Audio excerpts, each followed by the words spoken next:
एक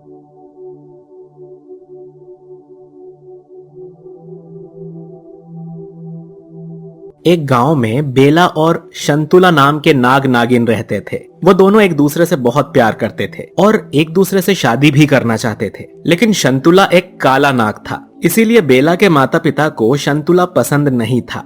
माँ, मैं शादी करूंगी तो सिर्फ शंतुला से ही करूंगी। छी, उस काले नाग से मैं तेरी शादी कभी नहीं होने दूंगी।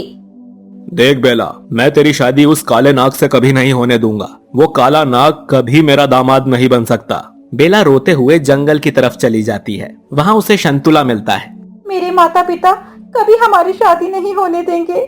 बेला, तुम एक काम करना, कल रात को चुपचाप से इसी जंगल में आ जाना। हमें अब इस गांव से भागकर ही शादी करनी होगी।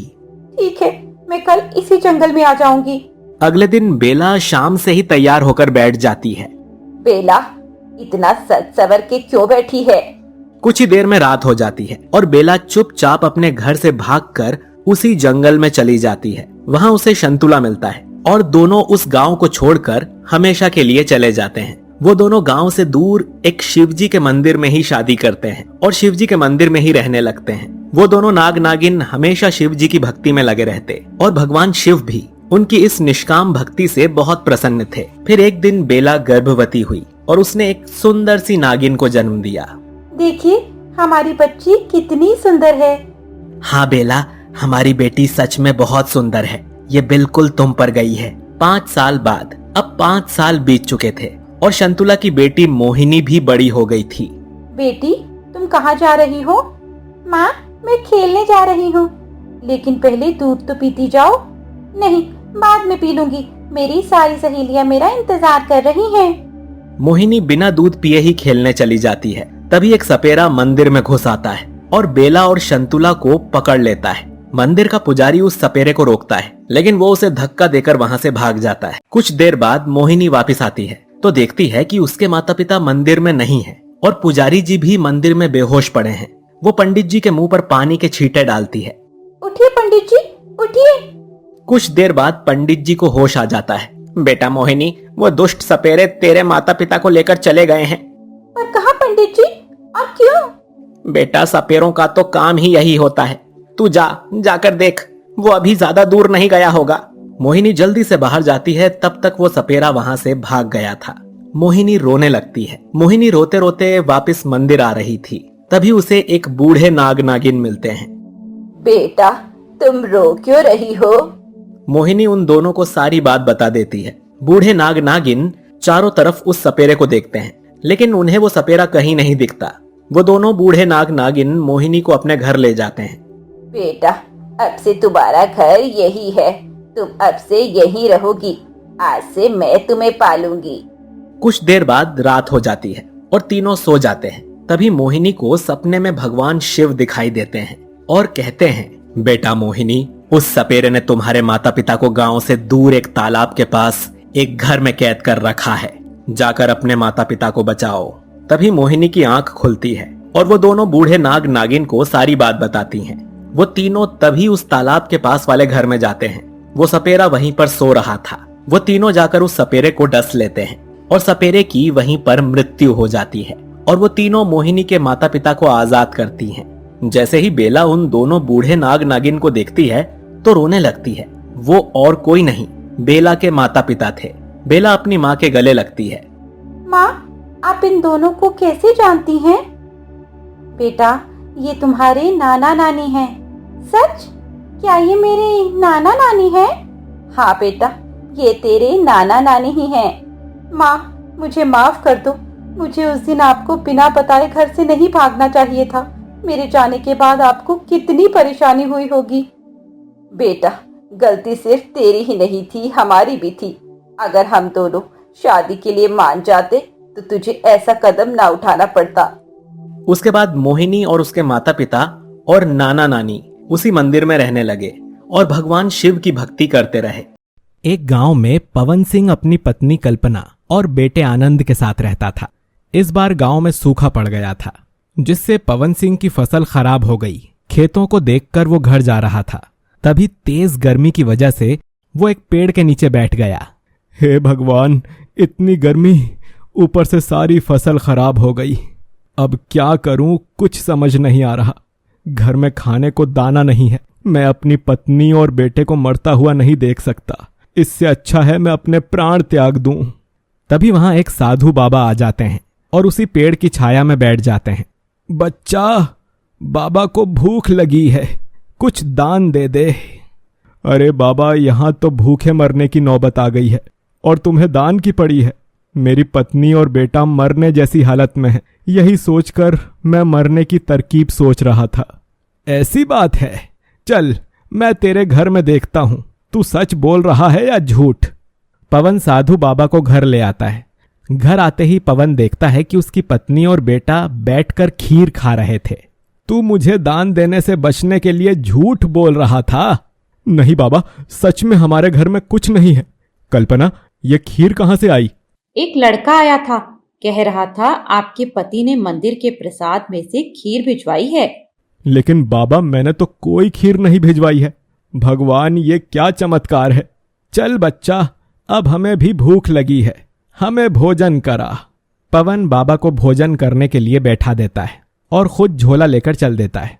कल्पना, तुम साधु बाबा का ध्यान रखना, मैं बाहर जाकर देखता हूं, शायद कोई उधार दे दे।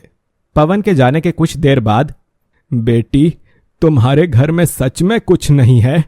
नहीं बाबा, हमारे पास तो खाने के लिए कुछ भी नहीं है।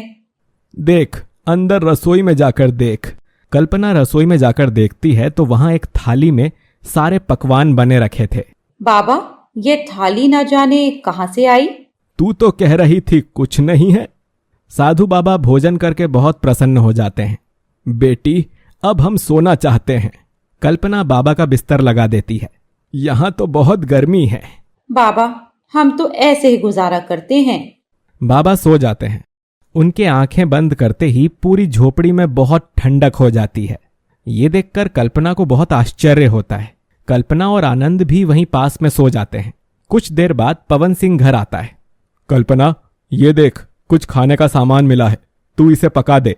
लेकिन बाबा ने तो खाना खा लिया और देखो कितनी ठंडी हवा चल रही है। बाबा सो रहे हैं। लेकिन बाहर तो बहुत गर्मी है। लगता है बाबा कोई चमत्कारी बाबा हैं। ये कहकर पवन वहीं बैठकर बाबा के उठने का इंतजार करने लगता है। कुछ देर बाद बाबा उठकर जाने लगते हैं तो पवन उनके पैर पकड़ लेता है। बाबा, आज मेरा परिवार गर्मी और भूख से मरने वाला था। अपने आखिरी समय में हमें आपकी सेवा का मौका मिला है। आप यहीं रहिए। मुझे यकीन है जब तक आप यहां रहेंगे हम भी जीवित रहेंगे। बेटा, मैं एक जगह वास नहीं कर सकता, फिर भी मैं तुझे एक अंगूठी देकर जा रहा हूं।